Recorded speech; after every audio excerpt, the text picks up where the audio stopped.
అమ్మా ఇప్పుడు ఆడపిల్లకు 12 నెలల ఆడపిల్లకు 2500 ఇస్తాడు. అట్లే ఆడపిల్లకి 2500 ఇస్తాడు. ఏ ఆడపిల్లకు 2500 చెప్పండి. రుణమాఫీ అన్నారు. రుణమాఫీ 2 లక్షలు దాటితే రుణమాఫీ చేయలేదు. 2 లక్షల వరకు చేయాలి కదా. ఏది రుణమాఫీ అది? నువ్వేం చెప్పదు పడలా. నేను చెప్తున్నాను. నాకు ఎక్కడ భూమి ఏ లెక్క పంట రాసిస్తామన్న రాజు కావాలి.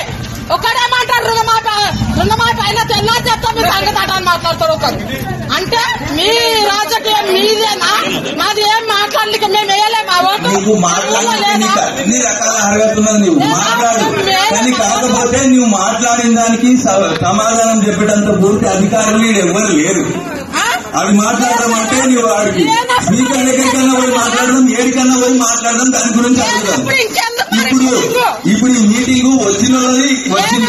నీ పేరు రాలేదా? రాకపోతే నీ పేరు రాలేదంటే ఎందుకు వచ్చింది? ఒకవేళ అరువులు కాని వాళ్ళకి వచ్చిందంటే ఇగో వీళ్ళు అరువులు గారు, వీళ్ళకి వచ్చింది వీళ్ళని తీసేయమంటే తీసేయడం. ఇంతవరకు ఈడున్నది. ఆమెను ఇచ్చిన దాని గురించి అంటే దాని గురించి ఓనాడు ధర్నా చేద్దాము, పోదాము, లేదా ప్రసాద్ దగ్గరికి పోయి అడుగుదామంటే అడుగుదాము, ఏ కలెక్టర్ ఆఫీస్ పోదామంటే పోదాము, ఓనాడు పోదాం. నేనే తోడుకొని పోతా. కలెక్టర్ ఆఫీస్ కూడా నేనే తోడుకొని పోతా. ఆయన పోయి మాట్లాడదాం. దాని గురించి చెప్పేటంత అధికారులు మీరు ఎవరు లేరు. ఓన్లీ గ్రామానికి సంబంధించినంత వరకు ఏమంటే ఇల్లు చెప్తారు.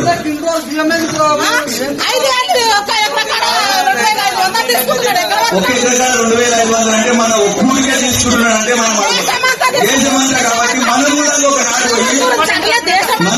పోయి కలెక్టర్ దగ్గర పోయి కలెక్టర్ ను అడుగుదాం. ఎందుకోసం చేస్తున్నారు ఏంటని మనం ఒకనాడు పోయి అడుగుదాం. కాకపోతే ఇప్పుడు వచ్చిన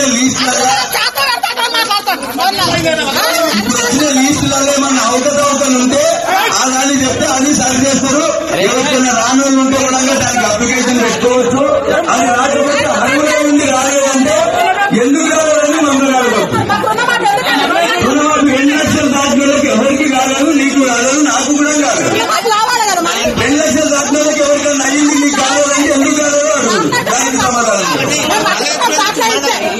అడుగు. అంటే దానికి సంబంధించిన అధికారులు మీద లేరు కదా. మొత్తం ఆయన మీద ఆధారపడి లేదు.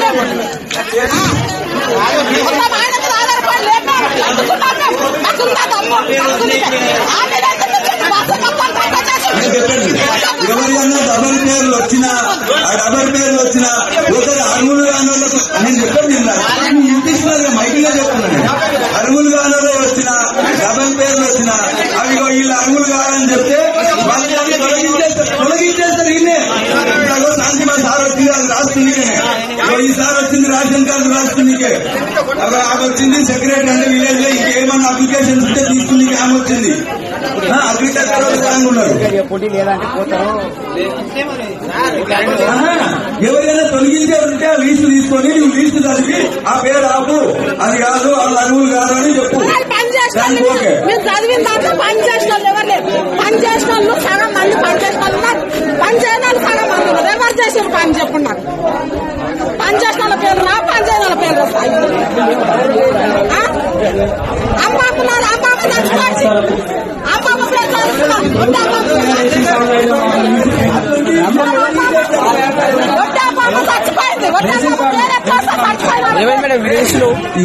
ఎందుకు ఎవరి అన్నా అరువులు కానోళ్ళు వచ్చిన వాళ్ళు ఉండని అనుకోని మనం ఉంటే ఉంటాయి. అరువులు ఉన్నోళ్ళు ఉంటే వాళ్ళు పెట్టుకుంటే ఉంటాయి. వద్దు అంటే తీసేద్దామంటే అరువులు కానోళ్ళని తీసేసి 4 పేర్లు అయితే మన వాళ్ళు అరువులు ఉన్నోళ్ళే ఇస్తామంటానంటే మనమే మాట్లాడుకొని దాన్ని డిసైడ్ చేసి పేరు చదివినప్పుడు ఈ పేరు వద్దు అని చెప్తే అయిపోతుంది. దానిలో ఎక్కేందుకు దరఖాస్తులు తీసుకుంటారు.